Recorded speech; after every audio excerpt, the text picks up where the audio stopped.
An implant-supported denture is when we use dental implants to stabilize the function of the denture.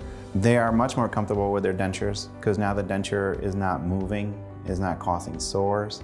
It allows them to expand their diet. It's going to allow you to be just to feel confident and not have to worry about your denture slipping or coming out at the most inopportune moment.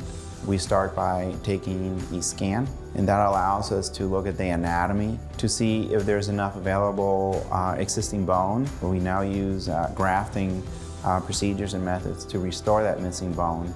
So just about anybody is eligible. They can eat better, they can function day to day better. It restores their confidence, it restores their life.